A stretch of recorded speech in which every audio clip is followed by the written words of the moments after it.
Have you ever wondered if the government has a secret stash of food hidden away for a rainy day? It's a fascinating thought. They told you there's no need to panic, that the shelves will be restocked, but somewhere behind steel fences and armed gates, food is being stockpiled, just not for you. In this explosive investigation, we uncover the UK's hidden food depots, secret Cold War rations, and the chilling truth behind who gets fed and who gets forgotten. Because when the crisis hits, you'll find out if your name was ever on their list. Deep underground, perhaps in old quarries or forgotten bunkers, vast caverns are filled with enough supplies to see the nation through a catastrophe. This idea captures our imagination because it speaks to a very primal fear, the fear of going hungry. It also taps into our suspicion that those in power might just have a secret plan that the rest of us don't know about. The thought of these hidden depots is both reassuring and a little unsettling. A story that feels like it could be true, especially during uncertain times. This isn't just a modern fantasy whipped up by the internet. The idea of secret government food stores has deep roots in British history. For much of the 20th century, these hidden reserves were not a myth at all. They were a stark reality and a cornerstone of national defence. People who lived through the Second World War or the Cold War knew that the government was stockpiling essentials. They understood that in a world of U-boat blockades or the threat of nuclear winter, having a national pantry was simply common sense. It was a tangible promise of survival, a sign that the state was prepared for the very worst. Today, the world feels more unpredictable than ever. We've navigated the supply chain tremors of Brexit and the empty supermarket shelves at the start of the COVID-19 pandemic.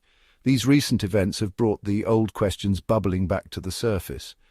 Is anyone in charge making sure there's enough food? If things get really bad, is there a secret backup plan? The myth of the hidden food depot persists because it offers a simple answer to a very complex and worrying problem. It's a story of foresight and control in a world that often feels chaotic and beyond our influence. So what is the truth? Are there still secret bunkers full of tinned meat and powdered milk, waiting for a signal that never comes? Or have these relics of a bygone era been quietly sold off and forgotten? In this essay, we will dig into the history, explore the facts, and separate the myth from the reality. We'll look at the real government stockpiles of the past, understand why they were created, and discover what happened to them. Then we will examine how the UK prepares for food emergencies today, revealing a strategy that is very different but perhaps just as interesting.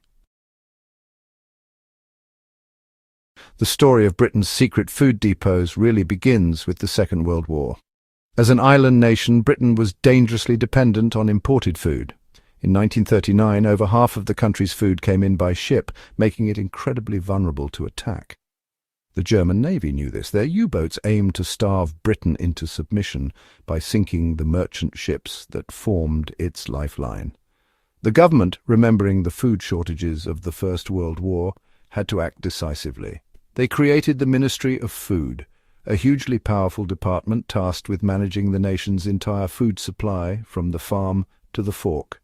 A crucial part of their strategy was the creation of a network of secret warehouses known as buffer depots. These were not enormous underground fortresses, but a series of over 500 ordinary-looking buildings scattered across the country.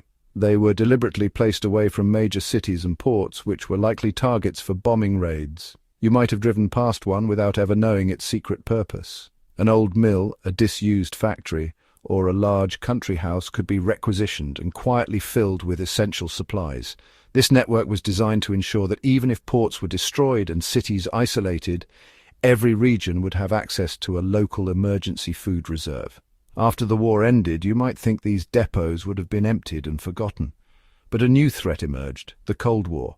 The fear now was not of a naval blockade, but of a sudden devastating nuclear attack. In the aftermath of a nuclear exchange, the country's transport links would be shattered. And normal food production and distribution would grind to a halt. The government decided to maintain and adapt the food stockpile system for this new atomic age. The buffer depots remained a key part of Britain's civil defence planning, a silent testament to the anxieties of the era, ready to feed the survivors of a nuclear winter. These Cold War stockpiles were a serious and well-maintained operation. The food was regularly turned over, with older stocks sold off and replaced with fresh supplies to ensure nothing went bad. The locations were kept secret to prevent panic or looting in a crisis. The goal was to have enough food to keep the core functions of the country running, and to provide a basic subsistence diet for the population until some form of normality could be restored.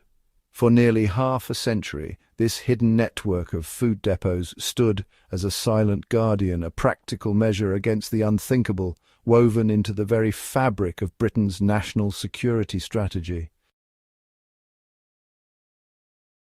So what exactly was inside these secret depots?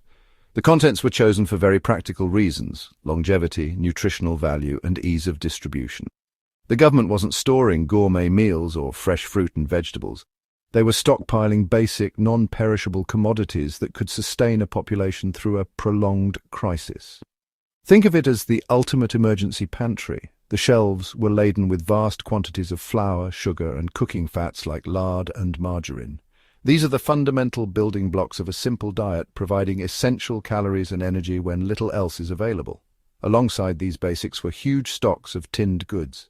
Tinned meat, such as corned beef and stewing steak, was a vital source of protein. Tinned fish, particularly pilchards and sardines, was also stored in massive amounts. These items could last for years, were easy to transport, and required minimal preparation. The stockpiles also included enormous quantities of dried and evaporated milk, as well as biscuits. These were not fancy chocolate digestives, but hard, plain cabin biscuits, a type of hardtack designed purely for survival. The aim was to provide a diet that was monotonous but would keep people alive and functioning. The scale of this operation was truly immense. At its peak during the Cold War, the strategic food stockpile was designed to last for several months. The exact duration fluctuated with government policy and budgets, but the goal was generally to provide a buffer of around 90 days. This was thought to be enough time to get through the immediate aftermath of a nuclear attack and begin to reorganize some form of food production and distribution for the survivors. It was a grim calculation based on the assumption that normal life would have completely collapsed. The food was there to bridge the gap between catastrophe and a new, harsh reality. The why is the most important part of the story. This wasn't about providing comfort, it was about maintaining order and control. In a crisis, hunger leads to desperation, rioting, and the breakdown of society. By holding a central reserve of food, the government could control its distribution. They could ensure that essential services kept running by feeding key workers, and they could prevent widespread starvation and chaos. The stockpile was as much a tool of social control as it was a humanitarian measure. It was a calculated investment to ensure the state could survive the ultimate test, even if its citizens had to live on corned beef and hard biscuits.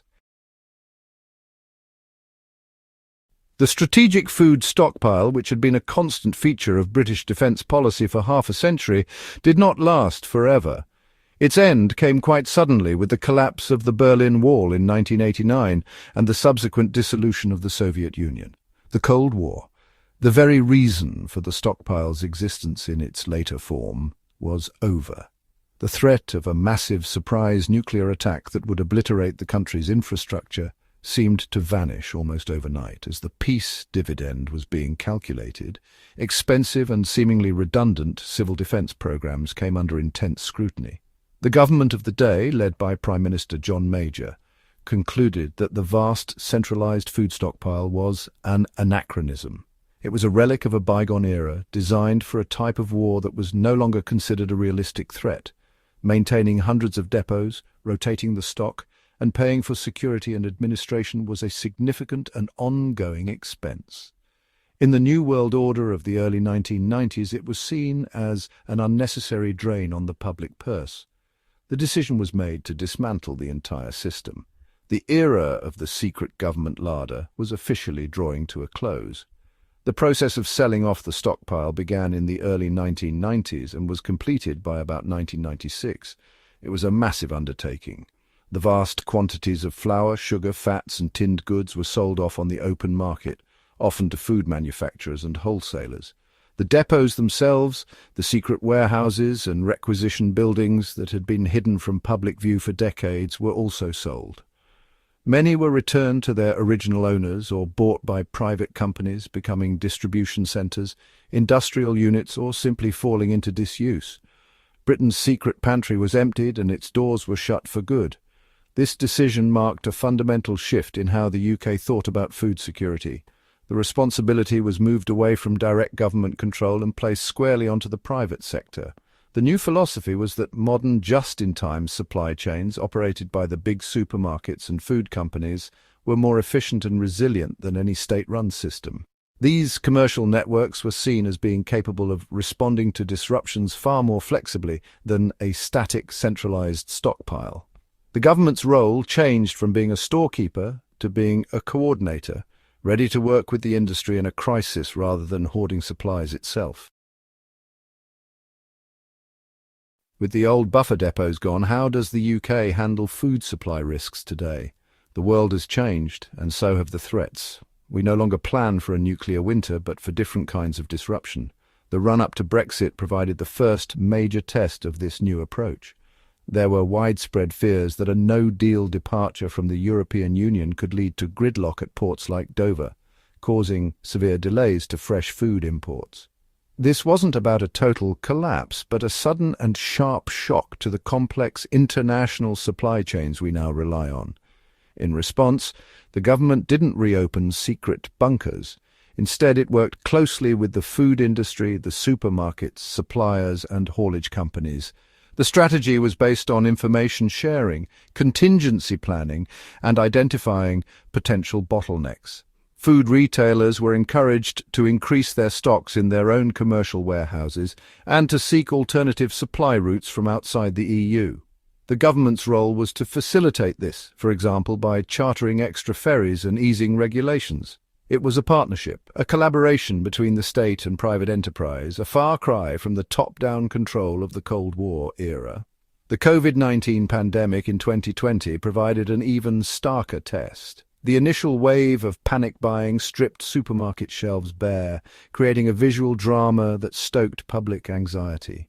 The problem, however, wasn't a national shortage of food. The food was there in farms and distribution centres. The issue was a sudden, massive spike in consumer demand and a disruption to the finely tuned just-in-time system. People were suddenly eating all their meals at home instead of at work, school, or in restaurants, which completely changed patterns of demand. The system, though strained, adapted remarkably quickly, demonstrating the flexibility that the government now relies on. This approach is now formalised in the UK's food security strategy. The government continuously monitors risks, from extreme weather events and animal diseases to international conflicts and cyber attacks on supply infrastructure. Their official position is that the UK has a highly resilient food supply chain, and that the best way to ensure security is to support a diverse range of sources, including both domestic production and stable international trade. The focus is on resilience and responsiveness, not on stockpiling. The belief is that a dynamic, market-led system can better handle the varied and unpredictable challenges of the 21st century than a static, state-controlled reserve could ever hope to.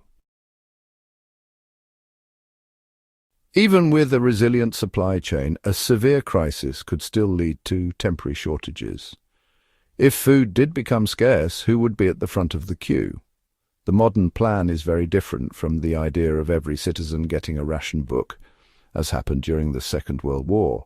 The government's primary responsibility in an emergency is to maintain essential services and to protect the most vulnerable in society. This means that certain groups and institutions would be given priority for any available food supplies. The goal is to keep the country functioning and to prevent a humanitarian crisis among those who cannot help themselves. The first priority would be institutions that care for large numbers of dependent people. This includes hospitals where patients need proper nutrition to recover and care homes for the elderly and disabled. Prisons would also be on this priority list, as the state has a duty of care for those it incarcerates. Ensuring these institutions have enough food is critical for preventing a public health disaster and maintaining civil order. Supplies would be directed to them first, likely through coordinated efforts between government agencies and major food wholesalers, bypassing the public retail system if necessary. The next group to be considered would be key workers. This concept became very familiar to us during the pandemic. In a food crisis, it would be vital to ensure that people who run the country's critical infrastructure can continue to work. This includes emergency service personnel like police, paramedics, and firefighters. It also includes energy workers who keep the lights on, water treatment staff, and, crucially, those involved in the food supply chain itself, the delivery drivers, warehouse staff, and supermarket workers. The government would likely implement schemes to ensure these key individuals have reliable access to food so they can continue to perform their essential roles. What about everyone else? For the general public, the initial approach would likely involve retailers imposing their own limits on purchases, as we saw with items like toilet paper and pasta during the pandemic. This is a form of informal rationing, designed to discourage hoarding and ensure more people get a share.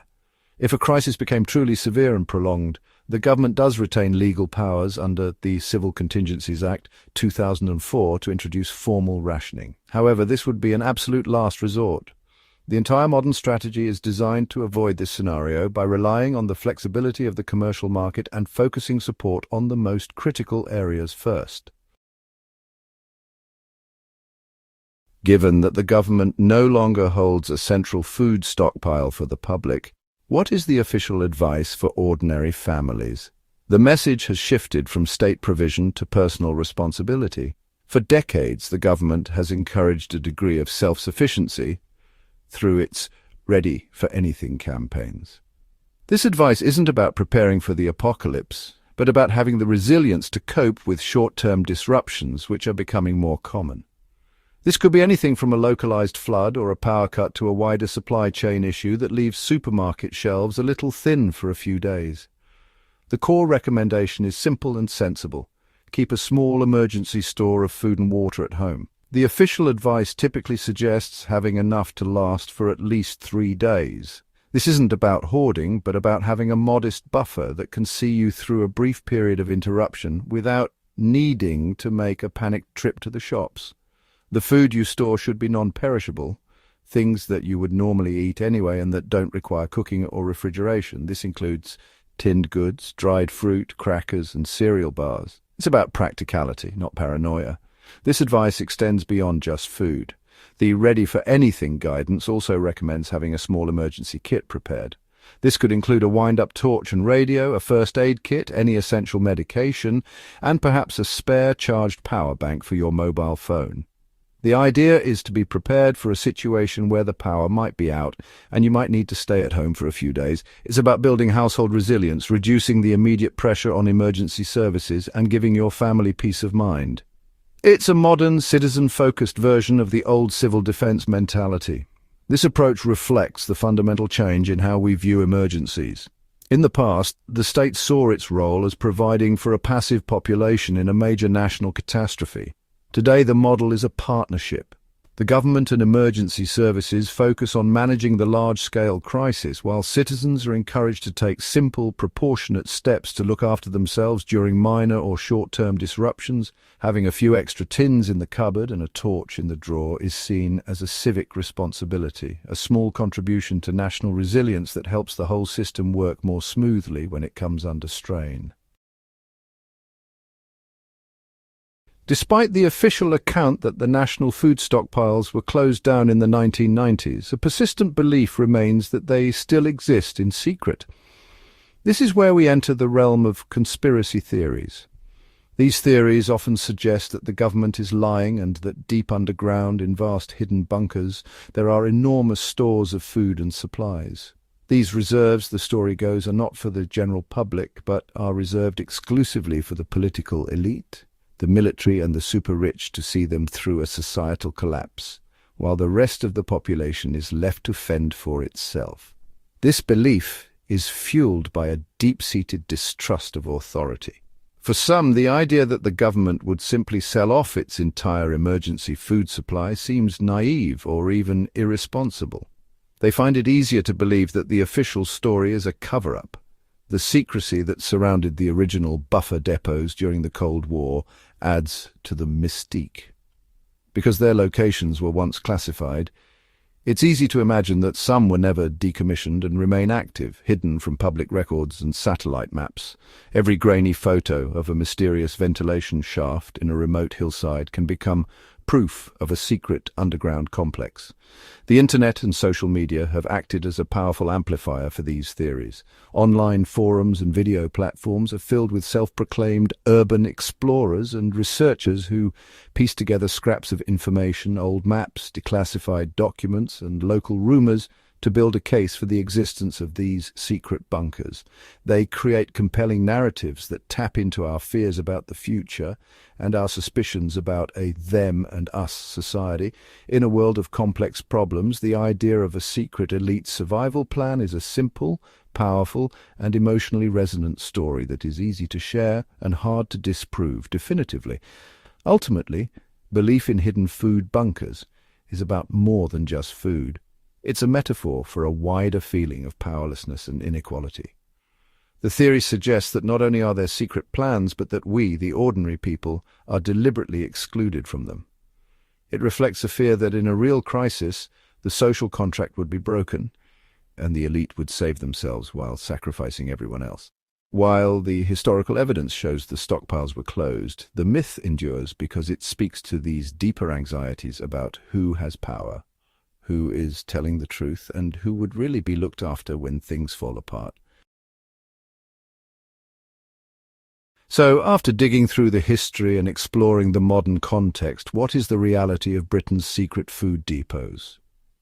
The truth is a story with two distinct halves. It is an absolute fact that for around 50 years, from the start of the Second World War until the mid-1990s, the UK government did maintain a large, secret and strategically vital national food stockpile.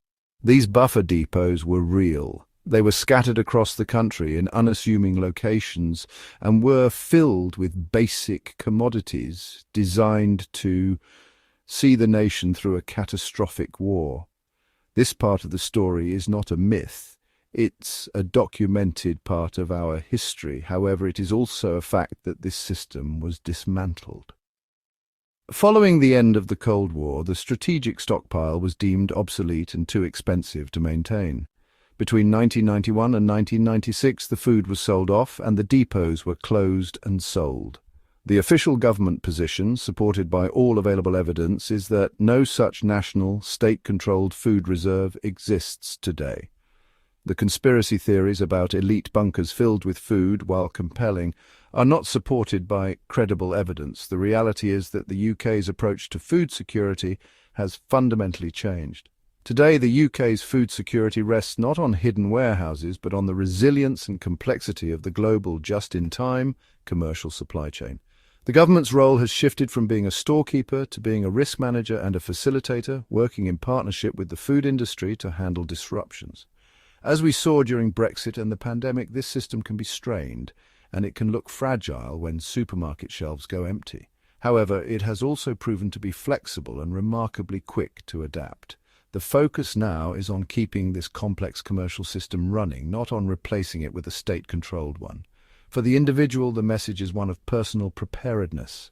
The responsibility for having a few days' worth of supplies now rests with each household. The official advice is clear and sensible. Keep a small store of non-perishable food and water along with a basic emergency kit. This isn't about preparing for doomsday, but about building a small buffer against the more common disruptions of modern life.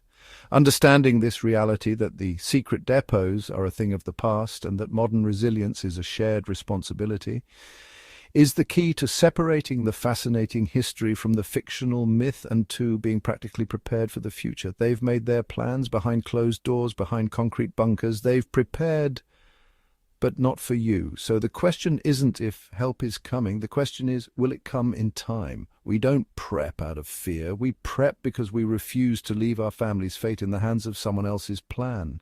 You don't need a secret warehouse. You need a mindset. This is prepper's edge. Stay ready, stay aware, and if no one's coming to save us, we'll save ourselves.